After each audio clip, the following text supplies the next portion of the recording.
Hey everyone, and welcome to day 2 of my 5 favorite foods week. So each day this week, just to recap, I'm going to feature one of my top 5 favorite superfoods. So yesterday was blueberries, and today I have bone broth. I don't know if you can really get a good picture of that in there. But this one happens to be chicken bone broth, which I prefer, but you can also make, you can make it out of anything. You can have beef bone broth. I'm sure you could do like a fish stock and things like that too. But I love chicken bone broth. And I don't know if you can see this, but it has a different texture than what you might buy in the store. See, it's a bit more gelatinous. It kind of sloshes around in there. And the difference here is collagen. When you make it yourself, you extract so much good stuff out of there. There are literally dozens and dozens of nutrients that you extract from the chicken bone, which I prefer, or the beef or whatever, that you get when you do it yourself, as opposed to buying that in the box from the store. Bone broth has been something that has been widely acclaimed lately. I mean, there are actually books on bone broth, and there's a diet for bone broth. There's a bone broth fast, there's bone broth powders and supplements and things like that, but I prefer to pull it from the source myself. Also, you can do this fairly inexpensively.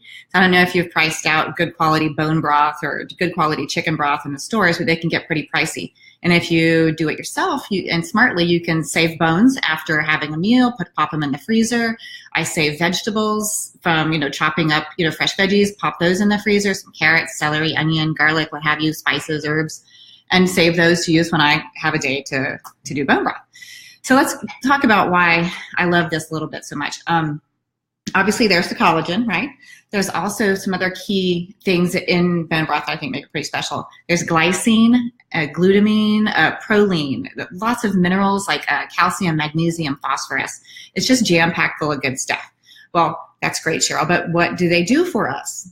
Well, I don't know if you had one of those grandparents that said that, chicken soup was good for you, or chicken soup was good for the soul, or, that was the book about that. But the chicken soup, there's really is something good about it. And it's not the chicken noodles. It's the chicken broth that's in there. And it actually does boost your immunity. So that it does give you a little bump during that, cold and flu season. And back to the collagen, right? This stuff here, it is fantastic for skin. Or we're talking about, texture, like wrinkles and cellulite, and just that whole thing of that feeling of moisture in your skin. You can get more of that by consuming more of this.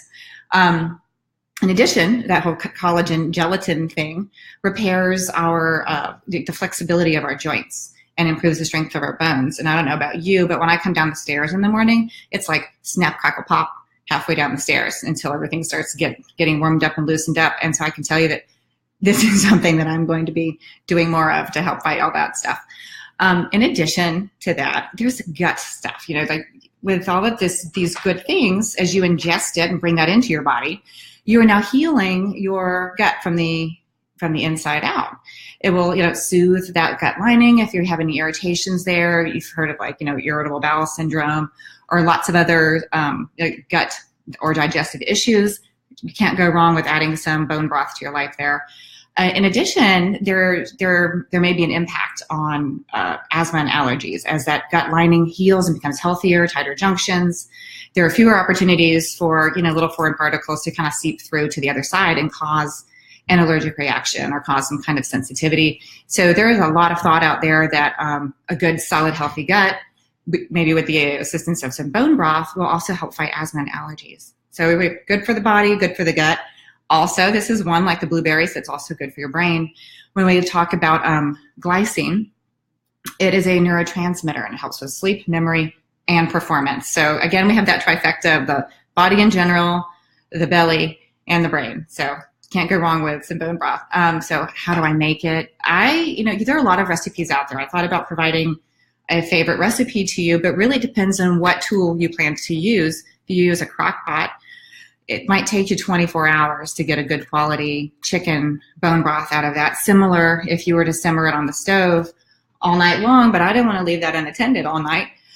So finally, my younger sister, thank you, Cindy, guilted me and shamed me into breaking out the Instant Pot, which I have actually owned for a while and was afraid to use. My childhood of the 70s, I remember all of the disastrous things people did with pressure cookers, but apparently they're safe now. So anyway, I love my Instant Pot, and here's some really beautiful things about this. It's fast, and you can use it multiple times in the same day. So for example, chicken bones, we save them as we accumulate them from our meals.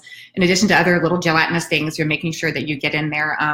You might have to make a special effort to get a whole chicken so you can get all of the pieces of the chicken, or you can supplement with, I know it sounds terrible, but like chicken backs or chicken necks, chicken feet, things like that. Throw those in there. Believe me, at the end of this whole thing, you strain it all out. You will never know what was in it. Anyway, you pack it in here, and you barely cover it with water. You don't want to dilute this too much. You set this thing up. I throw in my vegetables and stuff like that at the beginning. I put in a little bit of apple cider vinegar, and I let that settle in there with the water for about an hour or so, just to help get that extraction process started.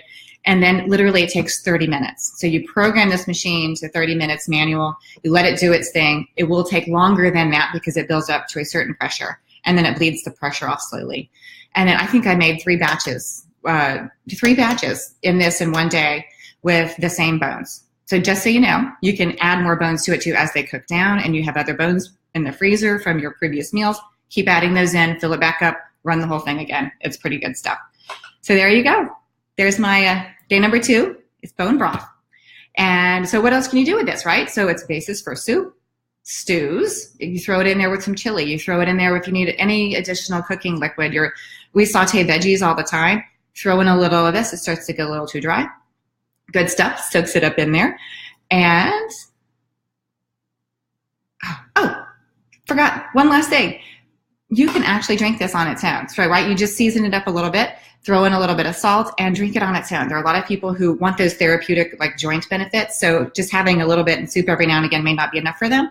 So you can drink 1 to 2 cups a day just as it is. Anyway, have fun. Make some bone broth. I wanted to let you know this particular item early in the week so that you would have time to make some if you want to participate in next week's challenge, which is to include various servings of these into your diet next week. We're going to have a fun week next week, and we'll have some prizes at the end of it. So there you go. Day 2. Thank you so much. Have a good one.